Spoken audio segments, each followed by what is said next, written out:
Hey kiddies, it's Terrible Triple Feature time once again, and this week we're going to look at sci-fi coming-of-age stories featuring European electronic duos providing the soundtrack.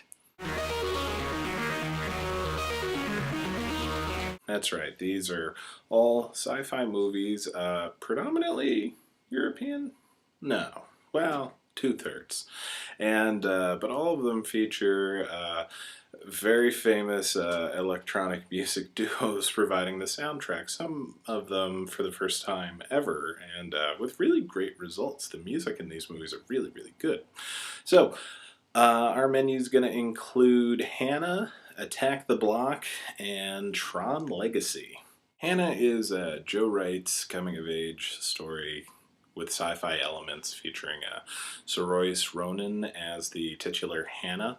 She's a young girl who has been raised in isolation by Eric Bana, and she seems to have kind of Jason Bourne-esque hidden talents and physical abilities. These skills are put to the test when she decides to venture out into the big bad world and get either answers about who she is or bloody revenge, or both. It's a great action movie. Story-wise, it gets a little muddled and directionless towards the middle, but it pulls itself out of it, predominantly due to the great performances by the aforementioned Saoirse Ronan. I know I'm mispronouncing her name. Eric Bana, and a very diabolical Kate Blanchett. She's really kind of grim and menacing in this one, which I hadn't really seen her do before, and she's really great. And there's also a great little bit part by Tom Hollander of In the Loop and Pirates of the Caribbean fame as a German hitman, which is always a good time. But one of the major unseen stars of the film are the Chemical Brothers. They were a big club electronic music act. They still are, rather. You might know the hits like Setting Sun and Block Rockin' Beats.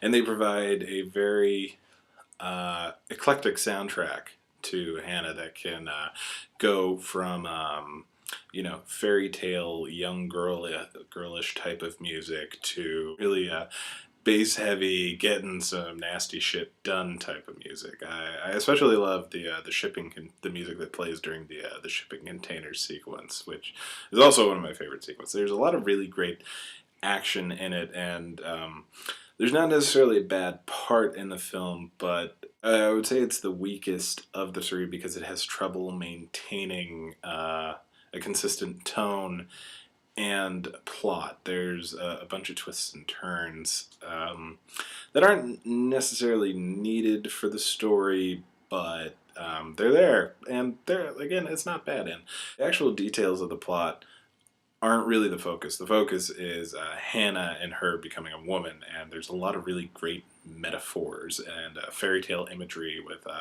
the forest, the amusement park at the end, and use of blood and women, which since I'm a guy, I'm not going to talk about at all, but doing a great job of keeping you focused through all of this is a really wonderful soundtrack by the Chemical Brothers. Next up, we have Joe Cornish's Attack the Block, which is sort of Monster Squad or the Goonies in England versus aliens. And it's pretty much just a fantastic time all throughout.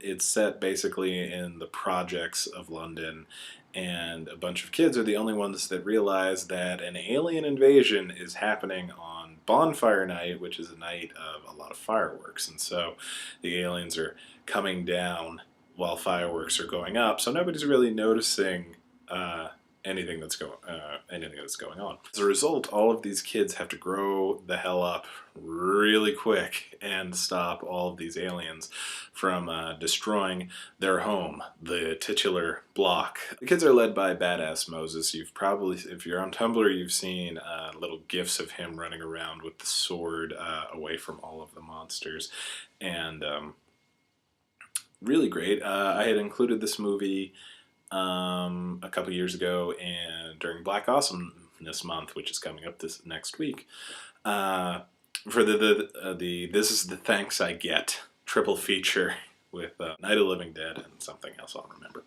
It's a fairly gruesome movie. While the aliens are very stylized, the violence towards the children is not, and the movie is not afraid to do horrible things to children because it's a scary world out there, and like any good coming-of-age tale or fairy tale for that matter, there's going to be pain involved. On the upside, there's a really great soundtrack by Basement Jaxx, another English electronic music duo.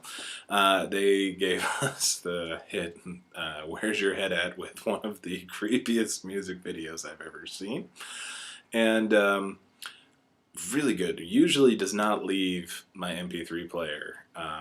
The opening and closing music to this has just got a very, very club, very European vibe to it, while being kind of low rent and reflecting not only the low budget nature of the film, but the projects that the kids are living in. Also featured, this was the first time I ever heard the song Sound of the Police by KRS-One, not necessarily by Basement Jaxx, but part of the soundtrack and really, really great. And if nothing else, Nick Frost plays a pot dealer. We love Nick Frost playing pot dealers, and we just love Nick Frost in general. So always recommend Attack the Block.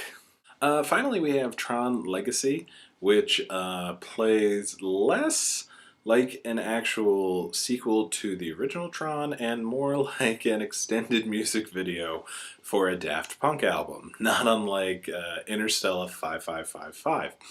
Daft Punk, if you don't know, they did songs like Around the World, Aerodynamic, One More Time. Most recently, they put out a really wonderful album called Random Access Memories, which with the runaway pop hit Get Lucky featuring Pharrell. Tron Legacy, bit more of a remake of the original Tron, featuring characters. Think of it like Evil Dead 2 to Evil Dead, where technically it pushes the story forward, but it's borrowing way too much from the original to really be considered an actual sequel. This time we're focusing on Sam Flynn, played by Garrett Hedlund, son of Kevin Flynn, Jeff Bridges in the first film, and in this one. Kevin Flynn had accidentally gotten sucked into the video game world again and became trapped in it when Sam was very small, and as a result he's kind of lived in a state of arrested emotional development. But when he actually gets sucked into the video game world as well, it's up to him to grow up, be a man, and rescue his dad, and save everyone from the vile machinations of Clue 2, played by a computer-enhanced Jeff Bridges. I really like Tron Legacy a lot more than I should, which I would chalk up to more nostalgia and really, really great designs. I love the look of the movie very, very much. It's just plot-wise, the thing doesn't really make a lot of sense overall, and they kind of just bring up things to just throw them away, like the isomorphs and everything. It doesn't really work for me. But in between, goofy plot threads, we have great action sequences punctuated by Daft Punk. Love him. French duo that always wear their robot helmets. They're even in this movie playing MP3 programs. And of course they're wearing their trademarked helmets because I believe the story is they are robots now. And I'm totally okay with that because they love Phantom of the Paradise and we're just looking for an excuse to wear helmets all the time. Love just about every track on this thing. Just the Adagio for Tron, the Outlands track.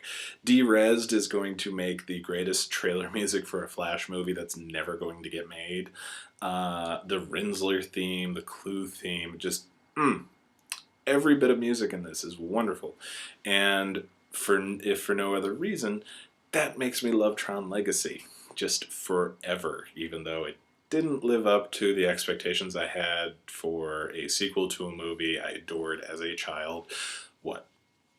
25 years later? I mean, it's totally not on them for not living up to it, because if nothing else, they gave us great toys, cool looks, and Daft Punk. These are three great sci-fi coming-of-age stories featuring electronic clubby house music soundtracks provided by actual electronic clubby house music acts. Daft Punk in Tron Legacy, Basement Jacks in Attack the Block, and the Chemical Brothers in Hanna. Go out and rent them and or get the soundtracks to go along with them, because they're all wonderful. And I'll see you guys next week.